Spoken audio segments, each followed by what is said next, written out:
Hello friends, welcome to my channel. మీకు కనుక ఈ వీడియో నచ్చినట్లయితే తప్పకుండా లైక్ చేయండి. గుప్తా ఆరుతో, బాలిక నువ్వు నేను చెప్పమన్నట్లు చెప్పలేదా, నువ్వు నాకు కనిపించడం లేదు అని చెప్పి అంటూ ఉంటే, చెప్తారు మరి అమ్మ గుప్తా గారు, ఏదో ఒకటి చెప్పి నన్ను మాయ చేసి మీ లోకానికి తీసుకెళ్ళిపోదాం అనుకుంటున్నారా? మీ పప్పులేమి నా దగ్గర ఉడకవు అని చెప్పి ఇక అలా ఆరు అంటూ ఉంటుంది. మరోవైపు రాత్రిపూట అమర్ బాల్కనీలో నిలబడి ఏదో ఆలోచిస్తూ ఉంటాడు.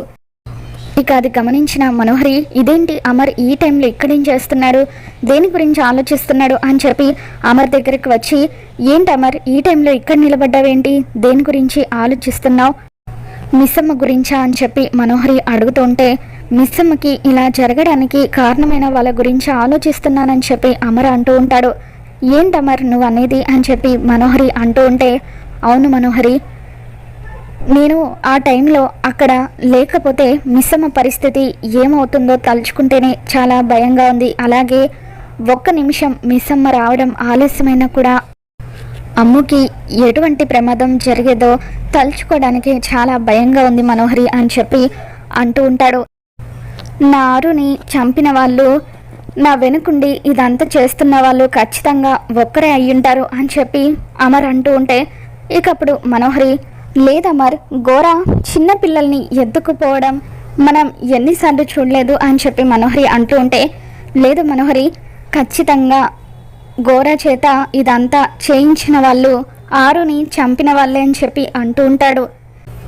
వాళ్ళెవరో నీ శత్రువులు అయ్యుంటారు అని చెప్పి మనోహరి అంటూ ఉంటే, ఖచ్చితంగా ఇది శత్రువుల పని మాత్రం కాదు మనోహరి, శత్రువులు అయ్యుంటే నా బలం గురించి తెలిసి నన్ను ఎదిరించే వాళ్ళు కాదు, బాగా తెలిసిన వాళ్ళ పని కాబట్టే నా బలహీనతలు తెలుసుకొని ఇదంతా చేస్తున్నారు అని చెప్పి అమర్ అంటూ ఉంటాడు.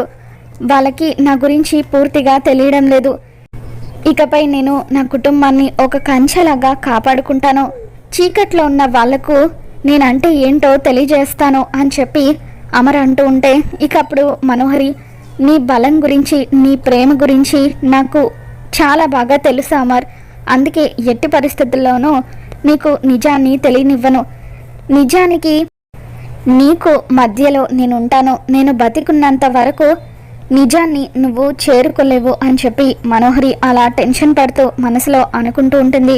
ఇక ఇంతలో గోరా అమావాస్య కాబట్టి ఎలాగైనా సరే ఆత్మని బంధిద్దామనుకుని ఇక అలా గోడ దుక్కి అమరింట్లోకి వస్తూ ఉంటాడు. ఇక అది గమనించిన మనోహరి, ఇదేంటి గోరాని రావద్దని చెప్పినా కూడా మళ్ళీ ఇక్కడికి వస్తున్నాడు అని చెప్పి అనుకుంటూ ఉంటుంది.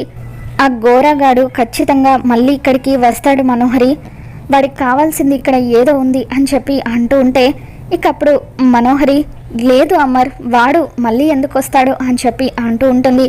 ఇక దాంతో అమర్, లేదు మనోహరి, ఖచ్చితంగా వాడు వస్తాడు అని చెప్పి ఇక ఇంతలో రాత్రి పిలవడంతో అమర్ లోపలికి వెళ్ళిపోతాడు. ఇక మనోహరి, ఎలాగైనా సరే గోరా అమర్ కంట పడకుండా చూడాలి, గోరా గనక అమర్ కంట పడితే ఖచ్చితంగా ఇద్దరిని చంపేస్తాడు అని చెప్పి ఇకలా పరిగెడుతూ కిందకి వస్తూ ఉంటుంది. మరోవైపు గోరా అమర్ ఇంట్లో అడుగు పెట్టిన తర్వాత ఆరు అక్కడ నిలబడి ఉండడంతో ఆత్మ ఆత్మ అని చెప్పి అలా వికృతంగా నవ్వుతూ చుట్టుపక్కల అంతా కూడా చూస్తూ ఉంటాడు.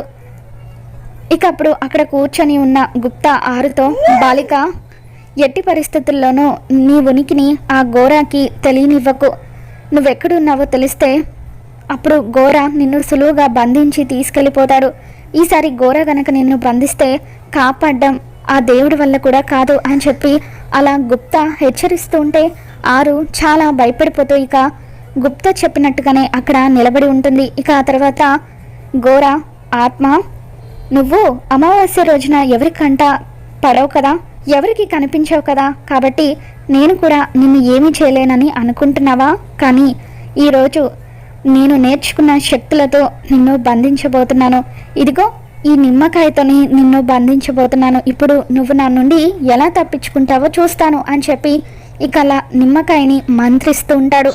ఇక దాంతో అది గమనించిన గుప్తా, బాలిక, ఆ నిమ్మకాయే నువ్వెక్కడున్నావో ఆ గోరాకి తెలియజేస్తుంది, ఇంకొక్క నిమిషం కూడా ఇక్కడ ఉండకు, నువ్వు ఇక్కడ ఉండుంటే ఇక్కడ నుండి దూరంగా పారిపో అని చెప్పి గుప్తా అంటూ ఉంటాడు. దాంతో ఆరు ఇంట్లోకి పరిగెడుతూ ఉంటుంది. దాంతో గోర విసిరిన నిమ్మకాయ కూడా ఆరు వెనకాల వెళ్తూ ఉంటే ఇక అలా గోర నవ్వుతూ ఆరుని వెంబడిస్తూ ఉంటాడు. ఆరు అలా భయపడి పరిగెడుతూ మెట్ల దగ్గర దాక్కుంటుంది. ఆ నిమ్మకాయ ఆరుని తాకబోతూ ఉండగా కరెక్ట్గా అదే టైంకి అమర్ అక్కడికి వస్తాడు. కాలితో ఆ నిమ్మకాయని ఒక్క తన్నుతాడు. ఇక దాంతో ఆరు భయపడుతూ అమర్ వెనకాల దాక్కుని ఉంటుంది. అమర్ ఎవరు ఈ నిమ్మకాయని విసిరారు అని చెప్పి అలా బయటకు చూస్తూ ఉంటే ఎవరు కనిపించరు. ఇక గోర ఇంట్లోకి వస్తూ ఉంటే మనోహరి గోరకి గన్ గురి పెడుతుంది. మర్యాదగా ఇక్కడి నుండి వెళ్ళిపో గోరా, లేదంటే అమర్కి నువ్వు నేను ఇద్దరం దొరికిపోతాం.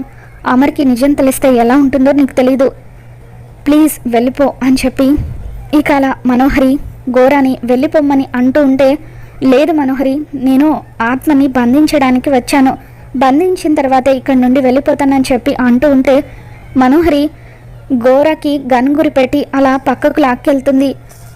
అమర్ బయటకు వచ్చి ఎవరు ఇదంతా చేశారు అని చెప్పి చూస్తూ ఉంటాడు. చుట్టుపక్కల అంతా కూడా చూస్తూ ఉంటే ఎవరు కనిపించరు. రాతోడిని పిలవడంతో ఏంటి సార్ అని చెప్పి రాతోడు అక్కడికి వస్తాడు. ఎవరో వచ్చినట్టుగా అనిపించింది, ఒకసారి చూడు రాతోడు అని చెప్పి అమర్ అనడంతో ఇక అప్పుడు రాతోడు చుట్టుపక్కల అంతా చూసి ఎవరు లేరు సార్ అని చెప్పి అంటూ ఉంటాడు. ఇక ఆరుని అమర్ కాపాడడంతో ఇదంతా కూడా దూరం నుండి గుప్తా చూస్తూ, బాలిక నువ్వు ఈ కుటుంబానికి రక్షగా ఉన్నావో లేదంటే నీ కుటుంబం నీకు రక్షగా ఉందో తెలియదు, కానీ మీరంతా ఒకరి కోసం ఒకరు పుట్టారు. ఆ ఇద్దరి కథని మొదలు పెట్టడానికే దేవుడు మీ ఇద్దరి కథని ముగించాడు. వచ్చే జన్మలో అయినా మీ కథ సుఖాంతం కావాలని నేను మనసారా కోరుకుంటున్నానని చెప్పి గుప్తా అనుకుంటూ ఉంటాడు.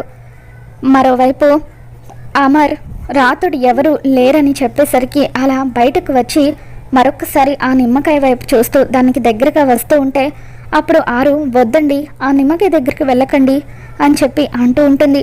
ఇక అప్పుడు అమర్ చాలా కోపంగా ఆ నిమ్మకాయని తొక్కి అవతలికి నెట్టి పడేస్తాడు.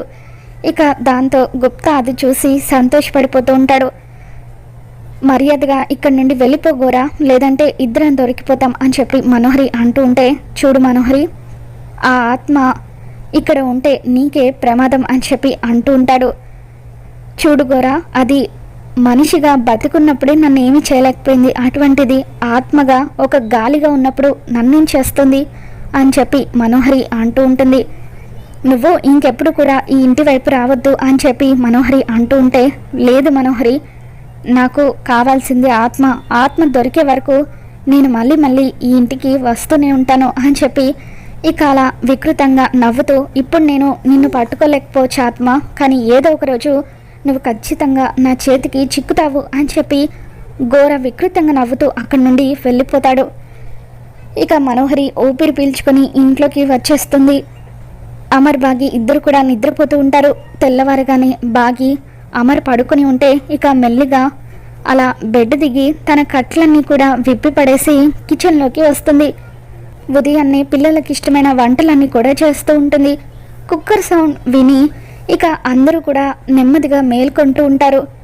అమర్కి కూడా ఆ కుక్కర్ సౌండ్కి మెలకు వస్తూ ఉంటుంది. ఇదేంటి కిచెన్లో ఎవరుండుంటారా అని చెప్పి పక్కన చూసేసరికి బాగి కనిపించదు. ఇక అలా బెడ్ దిగి అమర్ కూడా కిందకి వస్తూ ఉంటే అలా రూమ్లో బాగి విప్పేసిన కట్లు కూడా కనిపిస్తాయి. అమర్ కిచెన్ వైపు వస్తూ ఉంటాడు. మరోవైపు అమర్ వాళ్ళ అమ్మ నాన్న ఇద్దరు కూడా మేల్కొంటారు. అమర్ వాళ్ళ నాన్నగారు, వసే నిర్మల, నీలా రాత్రి కానీ వచ్చిందా, కిచెన్లో నుండి కుక్కర్ సౌండ్ వినిపిస్తుందేంటి అని చెప్పి అంటూ ఉంటే, దానికి ఒక్కరోజు మీరు సెలవిస్తేనే అది 10 రోజులు ఎగ్గొడుతుంది, అటువంటిది మీరు 10 రోజులు ఇంటి వైపు రావద్దన్నారు, అదెందుకు వస్తుంది అని చెప్పి అమర్ వాళ్ళ అమ్మగారు అంటూ ఉంటారు. మరైతే కిచెన్లో ఆ కుక్కర్ శబ్దం ఏంటి అని చెప్పి వాళ్ళిద్దరూ కూడా వచ్చి చూస్తారు. ఇక బాగి వంట చేస్తూ ఉంటే, అమ్మ మిస్సమ్మ, నువ్వేంటమ్మా వంట చేస్తున్నావు, నీకు అసలే ఇంకా ఆరోగ్యం కుదుట పడలేదు, ఎందుకు ఈ రిస్క్ అని చెప్పి అమర్ వాళ్ళ నాన్నగారు అంటూ ఉంటారు. పిల్లలకి ఈరోజు ఫస్ట్ డే కదా మావయ్య గారు, అందుకే పిల్లలకి ఏ ఇబ్బంది ఉండకూడదని వాళ్ళకి ఇష్టమైనవన్నీ కూడా చేస్తున్నాను అని చెప్పి బాగి అంటూ ఉంటుంది.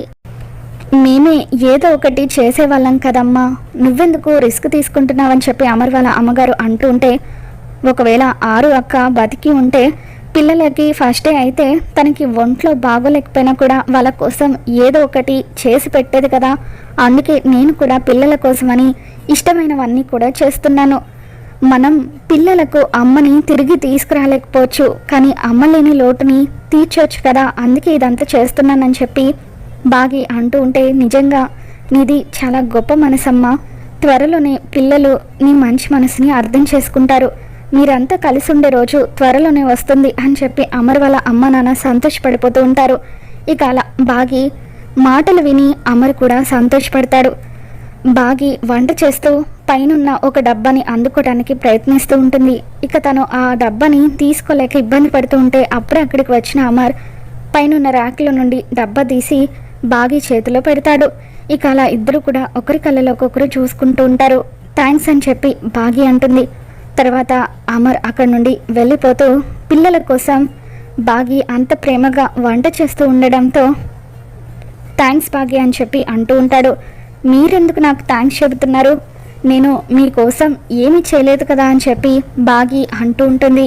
ఇక అలా మొత్తానికి బాగి అమర్ ఇద్దరు అయితే దగ్గర అవుతూ ఉంటారు. అంతటితో ఈరోజు ఎపిసోడ్ పూర్తవుతుంది. మరి రాబోతున్న ఎపిసోడ్లో ఏం జరగబోతుందో మళ్ళీ మన ఛానల్లో తెలుసుకున్న. వీడియో నచ్చినట్లయితే తప్పకుండా లైక్ చేయండి.